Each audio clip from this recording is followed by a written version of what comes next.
Blazer was my grandmother's. Not a replica, not inspired by. Hers, the original garment. Popper, a 1987 Akris wool blazer in a deep forest green that she had purchased on a trip to Zurich when she was 41 years old, and which had survived 37 years of careful storage in a cedar closet in her apartment in Washington Heights, and which I had inherited along with everything else she had left me, including the building. I had worn it to work because it was beautiful. I had worn it to work because my grandmother had worn it on the day she signed the papers for her first commercial property acquisition. And because I had been wearing it on the days that mattered to me as a personal practice that I had never explained to anyone and did not intend to, I had not expected to be fired in it. "The issue," said Renee Harlow, sitting across from me in the HR conference room on the 9th floor of a building in downtown Chicago that I owned, "is professionalism. The way you present yourself in client-facing situations has been noted multiple times. The clothing choices specifically." She glanced at the blazer. "We are a firm that projects a very particular image. When someone walks into a meeting representing Harlow Cole, the client should feel that they're working with someone who understands their world. The blazer is from 1987, I said. "It's Akris wool. It cost more new than anything in this building." Renee's expression did not change. "It's not about the price," she said. "It's about the signal it sends." "What signal does it send?" I said. She looked at me with the patient certainty of someone who has decided not to answer certain questions directly. "We feel it would be best to part ways," she said. "There's a package, 4 months, effective today." She slid the folder across the table. I looked at the folder. I looked at the blazer.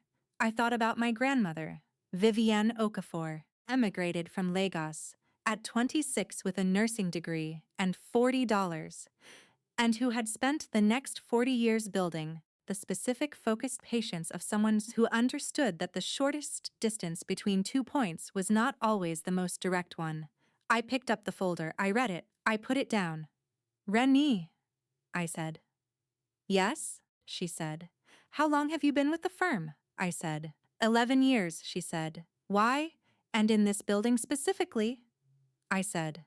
"The whole time," she said. "We moved here about a year after I started. Why?" "Just context," I said. I signed the separation agreement. I stood up. I smoothed my grandmother's blazer. I walked out. "My name is Adaeze Okafor. I am 32 years old. Hot.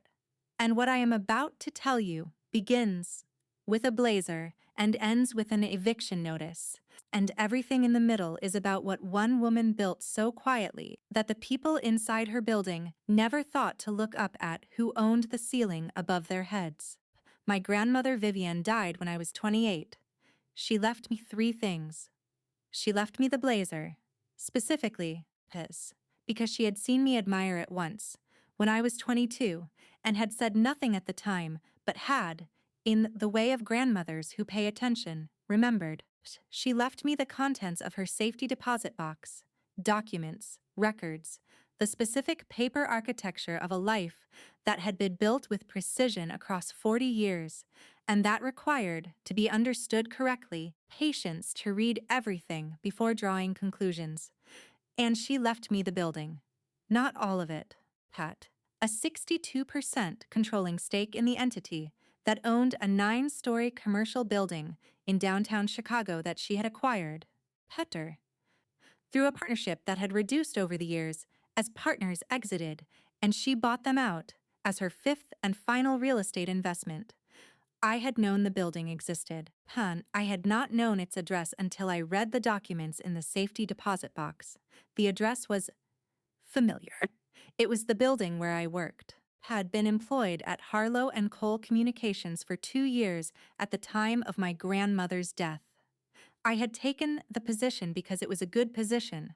Senior strategist, substantial salary, Hespante, real responsibility, and because the commute was short, and the work was interesting, and none of the reasons had anything to do with the building's ownership. The ownership had been a private matter of my grandmother's, became mine. On the day I sat in the attorney's office and understood what I had inherited, day I called the building's property management firm, a company called Meridian's Building Services that had managed the property for my grandmother for 12 years, and introduced myself as the new controlling interest. Property manager, a thorough man named Gerald, had said, "We've been expecting your call. Your grandmother spoke of you often." "Did she?" I said. "She said you had her instincts," he said. "She said you'd figure out what to do with it." I had been figuring out what to do with it for 4 years. Here is what I had been doing with it. The building had 9 floors. Floors 1 through 3 were retail and food service tenants, a pharmacy, a coffee shop, 2 small restaurants, a copy center. Floors 4 through 7 were occupied by 3 mid-sized professional services firms on long-term leases. Haber, floor 8, was a boutique law firm on a month-to-month arrangement that I had been meaning to convert to a lease. Floor 9 was Harlow Cole Communications. Renee Harlow had been paying rent on the 9th floor of a building owned by one of her employees for 4 years. She had fired that employee in the HR conference room on the 9th floor. Her floor, she believed, for not dressing professionally enough in my grandmother's blazer. I want to give that sentence a moment. I did not go directly to Gerald. I went home. Tea the way my grandmother had taught me to make it. The specific, unhurried process of someone who understood that the best decisions were made in the right temperature. The right temperature required time. I sat with the tea. I sat with the blazer, which I had not taken off. I thought about my grandmother, $40, a nursing degree, Washington Heights, 40 years of building in the specific way of people who build without announcing it. I thought about the HR conference room, the folder placed across the table, the glance at the blazer, the phrase, "It's not about the price. It's about the signal it sends." I thought about what signal I wanted to send. I finished my tea. I called Gerald. "I need to discuss the 9th floor," I said. "Harlow Cole," he said. "Yes," I said. "Their lease comes up in 90 days, he said. "We've been waiting for your direction on renewal." "I've made a decision on the renewal," I said. "What's the decision?" he said. "Non-renewal," I said. 90 days notice as specified in the lease terms, a pause. "You're not renewing?" he said. "I'm not renewing," I said. "Can I ask why?" he said. Gerald was thorough and professional and had been managing this building for 16 years and had earned the question.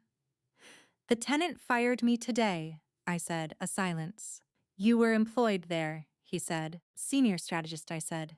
4 years, and they fired you," he said. "In the HR conference room on the 9th floor," I said, "for dress code violations." A longer silence. "In the Akris blazer?" he said. I paused. "Kate, you know about the blazer?" I said. "Your grandmother wore it the day she acquired this building," he said. "She told me the story every year on the anniversary. She said she wore it to every signing that mattered." Pause. "She told me to tell you something, if you ever called about the 9th floor." I had not expected this. "What did she tell you to tell me?" I said. "She said, buildings have memories. Make sure the right ones stay." I held the phone for a moment. "Send the non-renewal notice today," I said. "Standard form, 90 days. "Understood," he said. "I'll have it delivered by end of business." The notice arrived at Harlow Cole's registered address at 4:51 in the afternoon. Standard commercial lease, non-renewal notification. Gerald told me later that the paralegal who received it had brought it to Renee's assistant, who had brought it to Renee, who had read it, and then read it again, and then asked her assistant to confirm the name on the ownership documents. The name on the ownership documents was Okafor Holdings, LLC, managing partner, Adaeze Okafor. Renee called me at 5:23, I answered. "Adaeze," she said. "Renee," I said. "This notice," she said. "Yes," I said. "You own this building," she said. "My grandmother owned it," I said. "Sick. I inherited the controlling interest 4 years ago. 62%. 4 years," she said, the arithmetic of it arriving in stages. "You've been working for me for 4 years." Employment and the property were separate matters, I said. Until today. Until today, she said. You terminated my employment this afternoon, I said. The lease was already in a renewal decision window. I made the renewal decision. Non-renewal, she said. Yes, I said. Adaeze. Her voice shifted. The authority she had deployed in the HR conference room was still present but was carrying, now, specific weight of someone whose authority has been revealed as a fraction of what they thought it was. 90 days is very short. It's the contractual notice period, I said. The lease specified it. Clients in this building, she said. Staff. Equipment.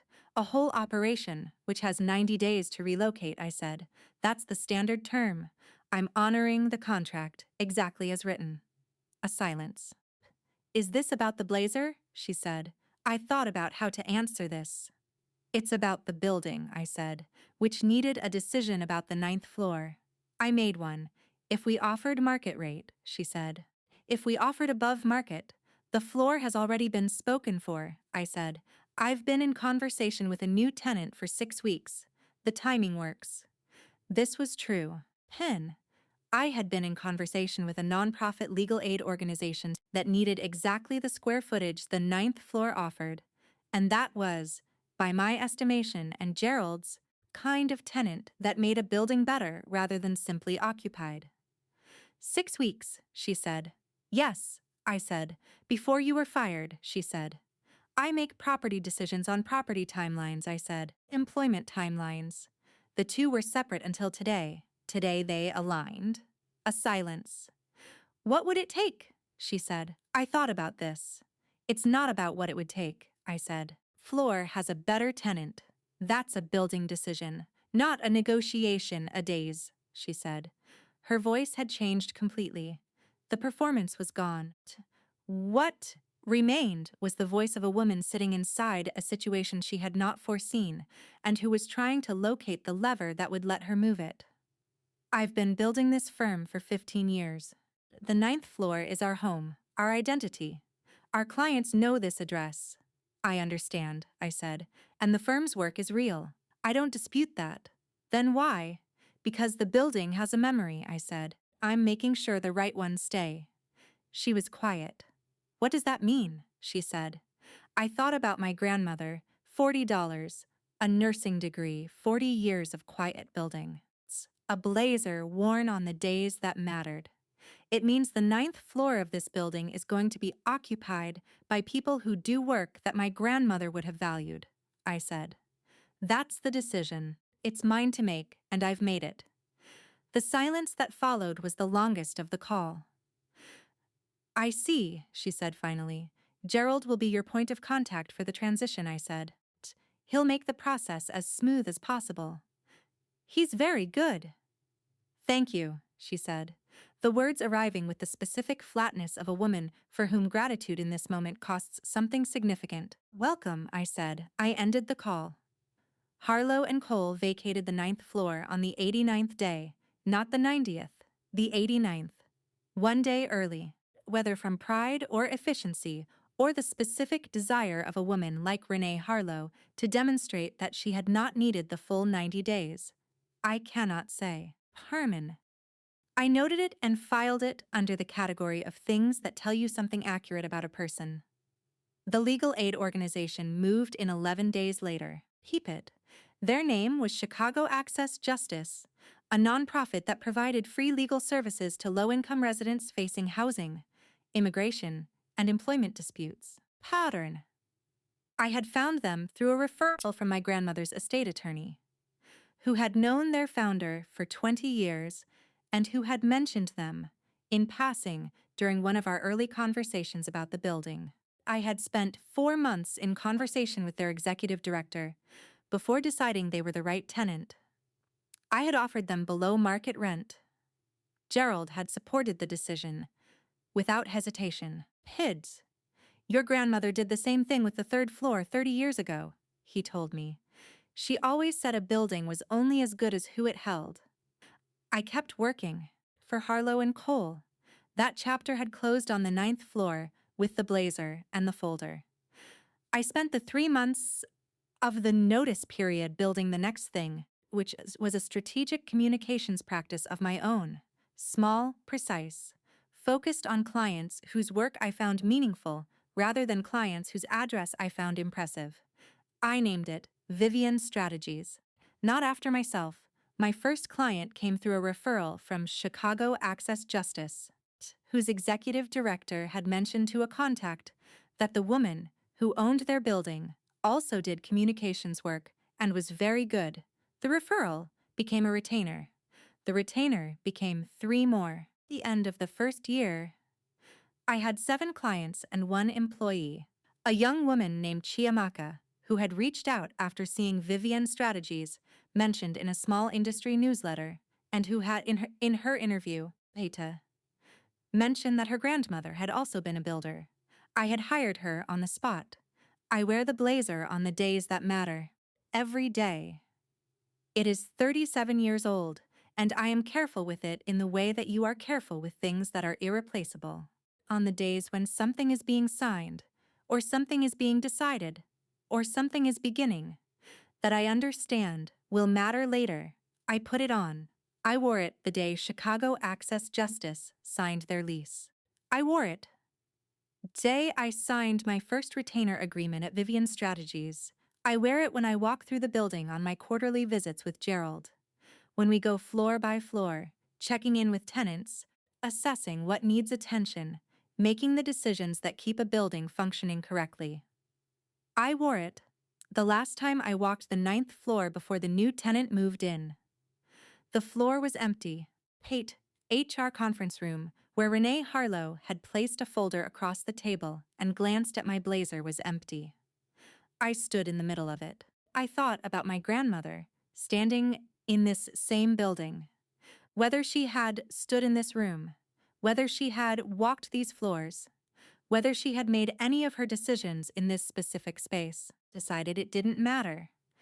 What mattered was that she had built something, and she had left it to someone who understood what it meant and what to do with it. I smoothed the blazer. I walked out. I took the elevator down. I said goodbye to Gerald at the lobby. I walked out onto the street. The building stood behind me, all 9 floors of it. Pharmacy, and the coffee shop, and the 2 restaurants, and the copy center, and the professional services firms, and the boutique, law firm, and the floor that was about to become something better. Some buildings have memories. I was going to make sure this one kept the right ones. Before you go, I need your honest answer in the comments right now. Was non-renewal the right call, or should Adaeze have given Renee the chance to stay at market rate? This is the question that splits everyone. Some say the eviction was justice. Some say it was personal. Tell me exactly which side you're on. I read every single comment. If this story moved something in you, if you have ever been dismissed by someone standing on ground you built, hit that like button so this story reaches every person who needs it today. Share it with someone who is wearing something that matters, building something that no one can see yet. And if you believe that a building is only as good as who it holds, subscribe, because every week this channel tells the stories of women who decided who belonged in their rooms. Your first month on Audible is free. Link in the description. Some inheritances are buildings, some are blazers, some are both.